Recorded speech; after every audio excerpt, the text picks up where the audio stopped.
Bismillah ar-Rahman ar-Rahim. Alhamdulillah wa salatu wassalamu ala Rasulillah. So I've been reading from the 40 Principles, Fundamentals of the Religion, Al-Arba'in fi Usul Din by Imam Al-Ghazali, rahimahullah. Wa nafa'ana bihim fi ad-darain. Ameen, ameen, ameen.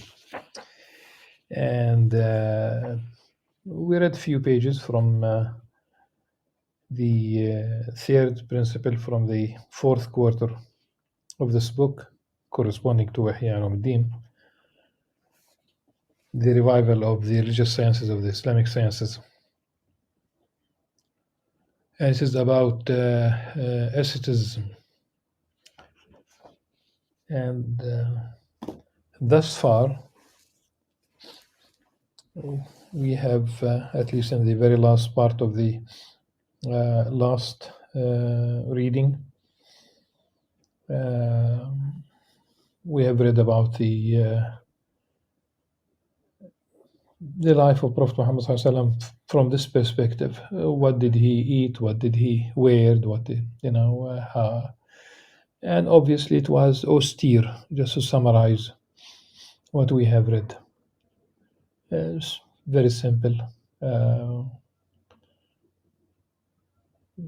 Definitely not worldly in any sense.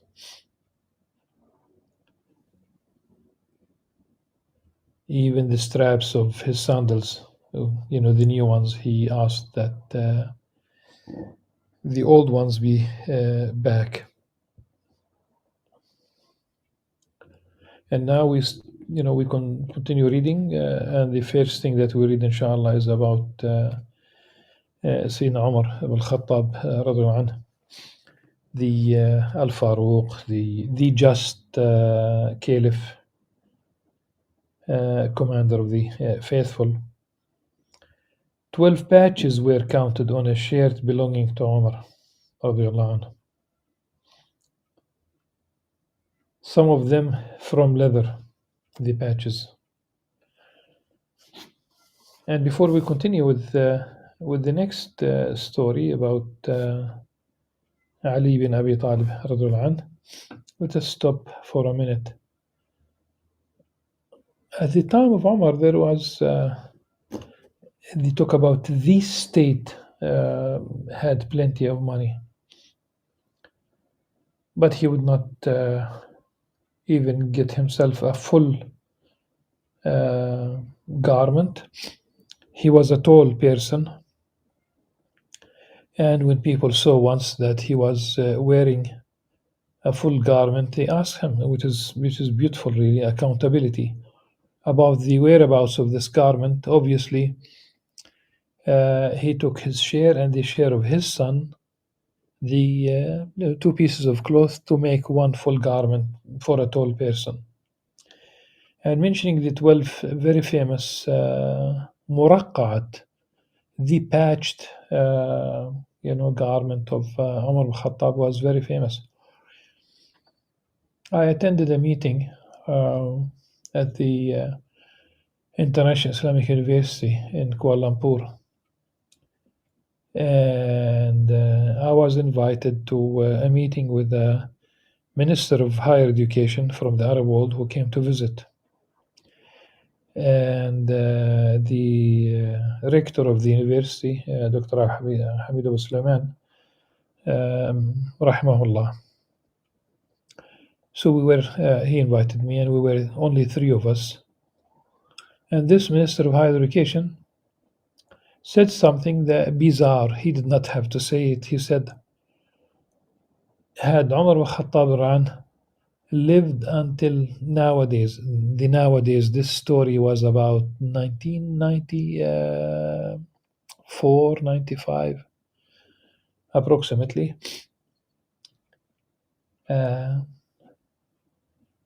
He said, this minister, that had Umar ibn Khattab lived until today, he would have used Mercedes 1000, which I did not see really in my life.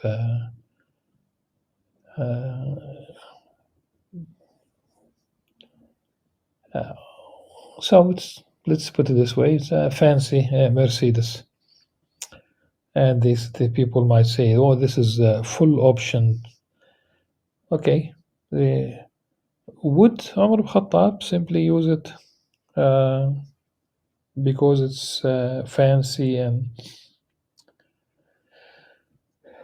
there are things that I would say that he would have to abide by. Okay. Like uh, like security, he has to take a bodyguard. He paid with his life. There should be. So things change over the years, and I think Muawiyah ibn Abi Sufyan was the first one to take to appoint a hajib.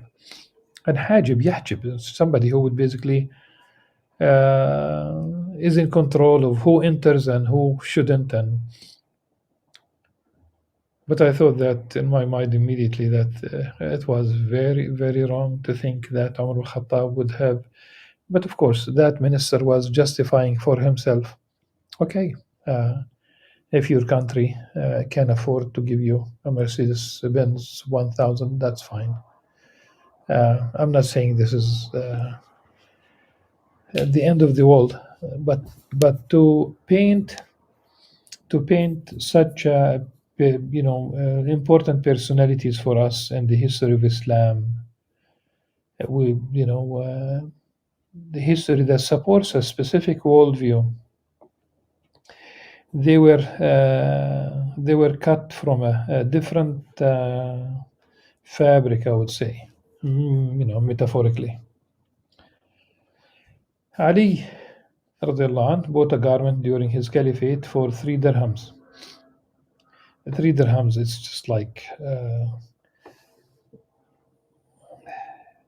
it's practically nothing. Very cheap stuff.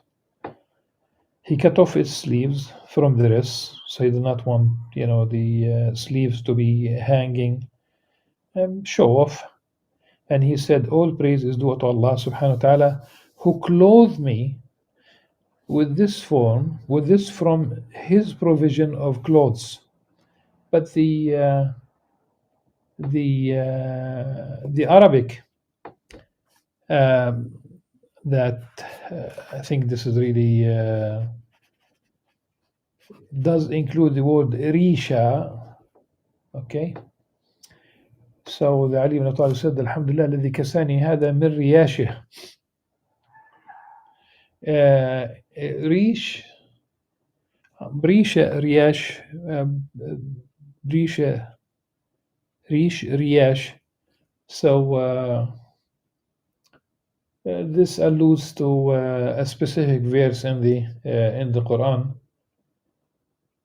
يا بني آدم قد أنزلنا عليكم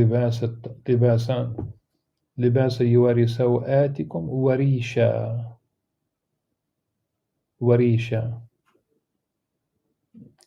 Imam Al-Ghazali has, originally, before you resort to metaphorical, allegorical interpretation, you think of whether something is could be applicable immediately. And first of all, the etymology of rish and riyash is feathers. You cover yourself with feathers, and of course, you cover yourself. Adam and Eve, once they ate from the prohibited tree,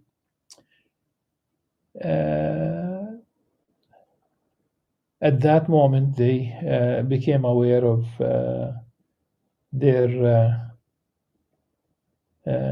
sawa, private parts, and the notion they started basically covering themselves from the leaves of the garden. So whether it's plant-based or synthetic fabric today or whatever is the case, but I just wanted to share that the Arabic text min riyashihi risha from the Quran. This is from Surah Al-A'raf, verse 26.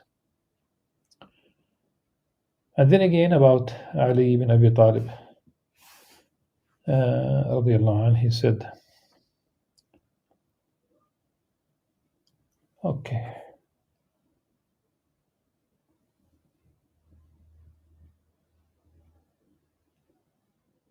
truly Allah subhanahu wa ta'ala required the leaders of guidance to be like the people in their lowest material state, so that the rich person might take them as an example and the poor person would not be disparaged on account of his poverty.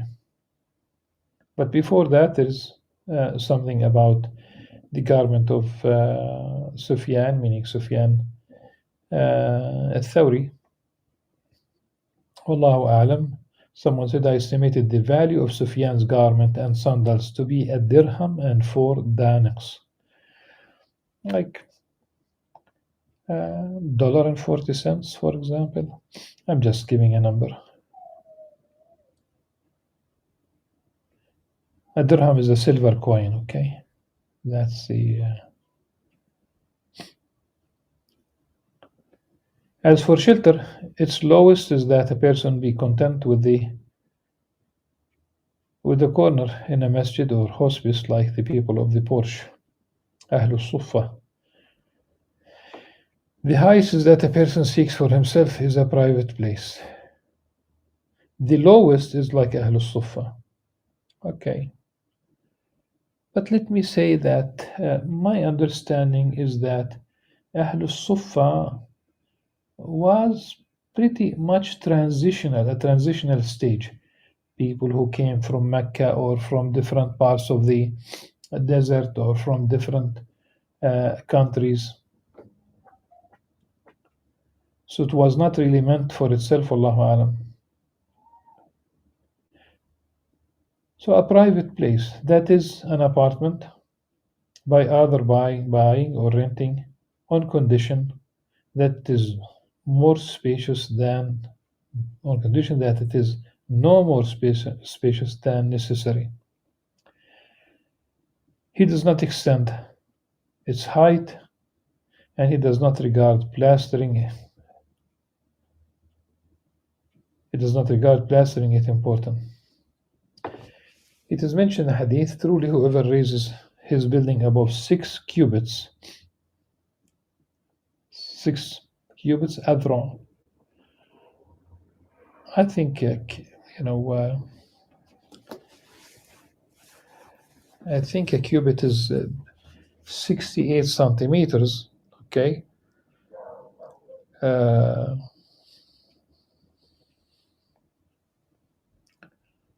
So that's still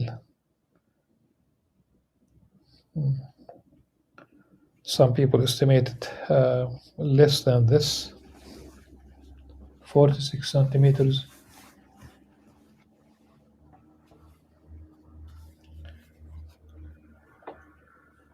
It's relative, normative.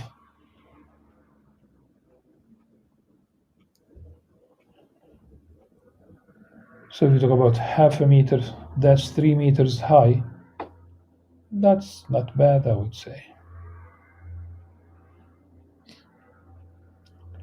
Modern apartments in general hardly reach the 3 meters level. It is mentioned in a hadith, truly whoever, well, it says it's in the other, truly whoever raises his building above 6 cubits, a caller calls him saying, where are you going, O most sinful of sinners? Allah's Messenger وسلم, died having never placed a brick over a brick or a road over a road. Of course, it means for private use. Those who visited Medina, and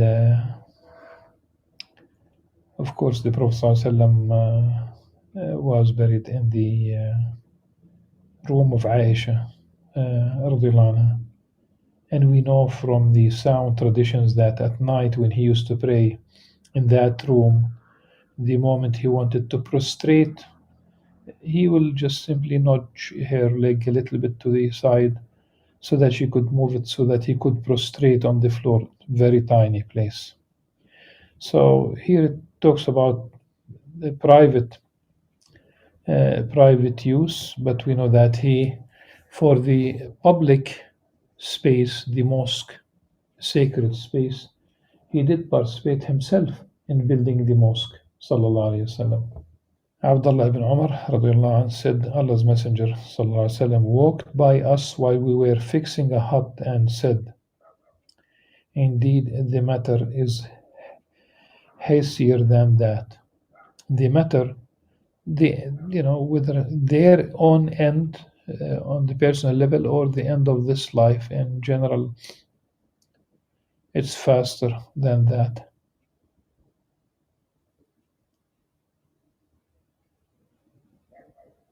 Nuh alayhi salam took a hut as a house. So it was said to him, why not build? He said, this is a lot for someone who will die. And the message here is that someone who lived almost 1,000 years, okay,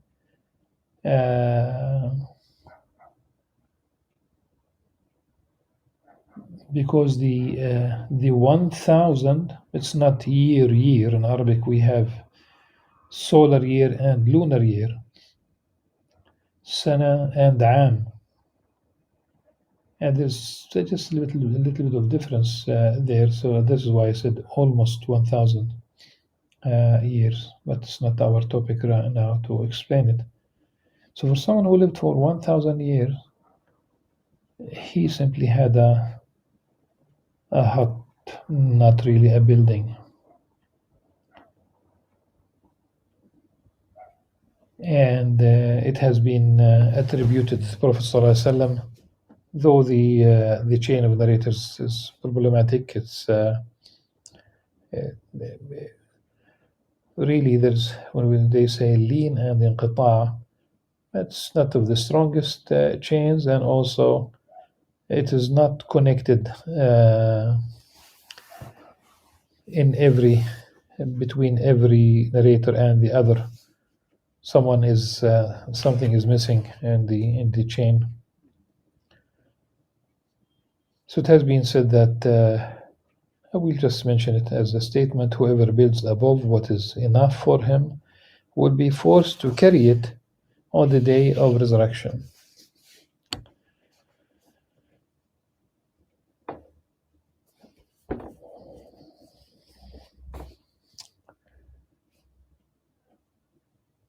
The Prophet ﷺ in a hadith,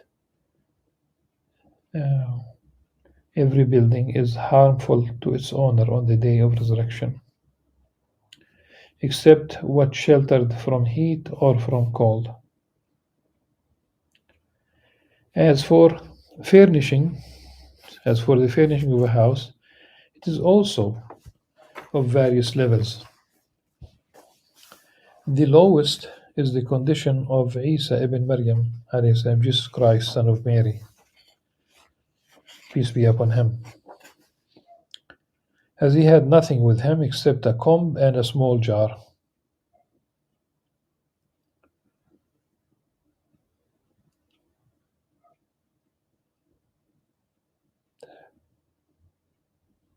Small jar, it's just like something to drink water with.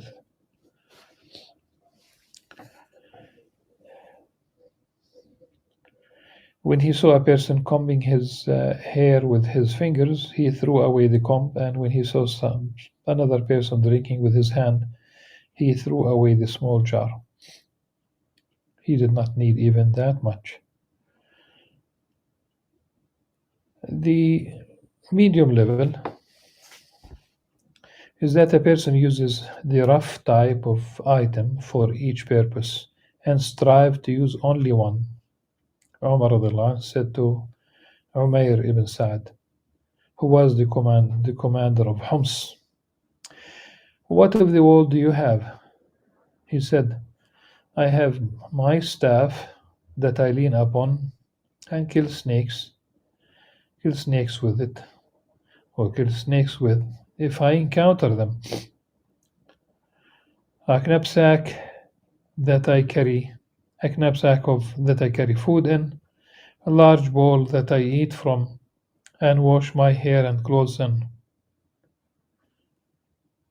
and a canister that I carry drinking water and water for ablution in. Whatever is beyond this from the world is subordinate to what I have.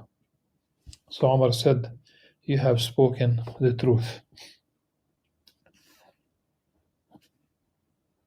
One of the commanders that Umar al-Khattab appointed in Sham, it's really Syria, Greater Syria, and it has also been said that when a Sham is mentioned without any qualification, it refers to Palestine, Philistine, which has been mentioned historically.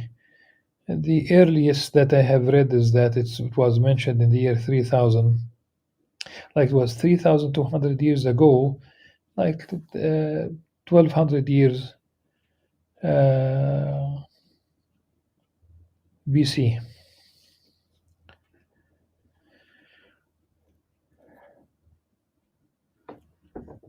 Well, Hassan said, I met 70 of the most virtuous people, and not one of them had anything but a single garment, nor did any of them put any cloth between him and the floor. Austerity again. Allah's Messenger وسلم, used to sleep on a leather pillow stuffed with palm fiber.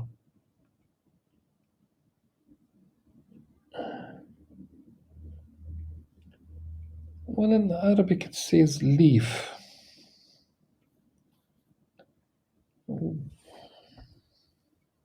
Okay.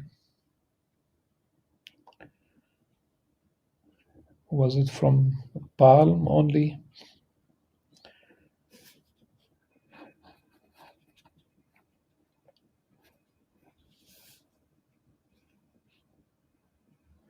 And a coarse wool blanket. A cloak, really. And that was used as a. Uh,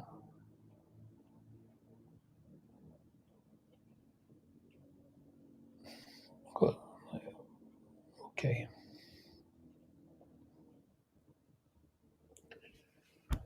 What he slept on, so it's not. Uh, so it's a folded cloth, really, in a folded cloth. Course is the only thing that was translated correctly, because it's really عباءة مثنية, folded. That's missing from the translation.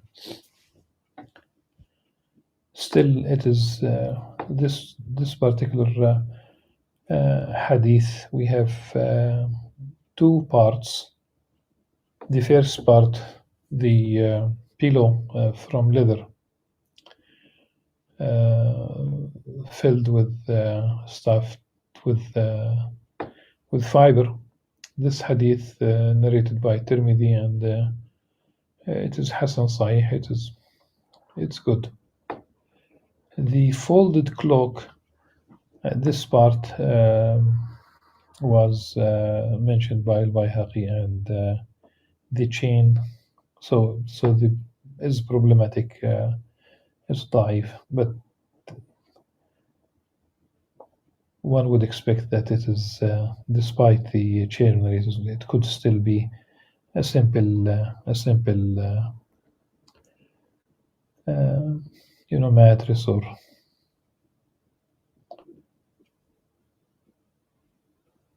this is really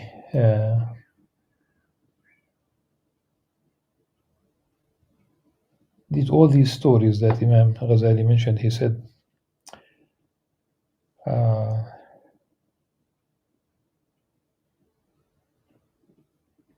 Asceticism has various levels.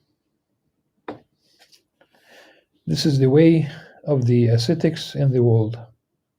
Whoever is prevented from this level, let him at least regret missing it and strive to be closer to it than he is to those who enjoy luxury in the world. Levels of asceticism,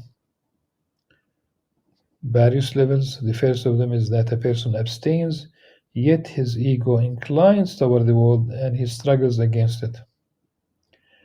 This person is attempting asceticism but is not an ascetic because still he is inclined. Nevertheless, the beginning of asceticism is to attempt, to attain it. The second is that a person's ego flees from the world and does not incline to it due to his knowledge that it is impossible to combine between the world and the pleasures of the afterlife. Hence, his ego permits its abandonment, just as the ego of someone who spends permits a dirham who spends permits a dirham to buy a jewel, even if the dirham was beloved to him. This is ascetic. The third is that a person's ego does not incline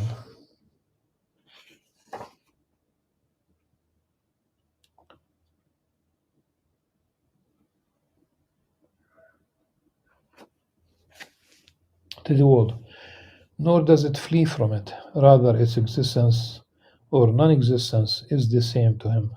Wealth is like water to him, and the stores of Allah subhanahu wa ta'ala are like the sea. His heart does not pay attention to it. There is no desire and no aversion.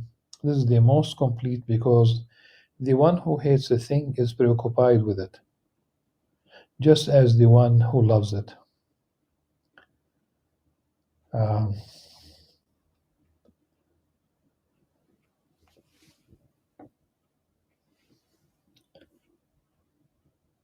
One could bring to the picture the school of psycho analytics.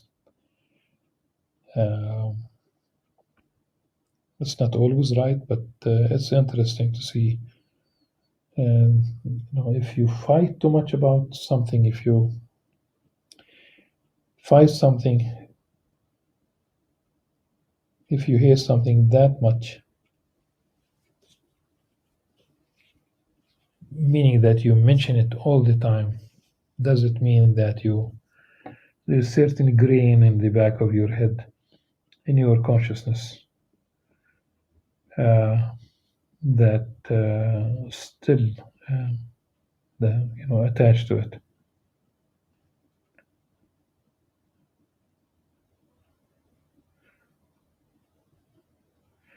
This is the most complete. So his heart does not pay attention to it. There is no desire and no aversion. This is the most complete because the one who hates a thing is preoccupied with it, just as the one who loves it. For this reason, some people censored the world in the presence of Rabi'a al-Adawiyya. So she said, if it were not for its status in your hearts, you would not have censored it. 100,000 dirhams were taken to Aisha radiallahu anha, al-Mu'mineen, mother of the faithful, and she was not averse to it. Rather, she distributed it throughout her day. Her servant said to her, if only you had bought some meat with a dirham so that you might eat something. I said, if you had reminded me, I would have done so. The text in Arabic says, تفطرين عليه. It seems that she was fasting. Yes, so that she might eat something, but really it's about tuftarin, that you break your fast, to break your fast, something for breaking fast at the end of the day. Remember that what she said here. Throughout her day.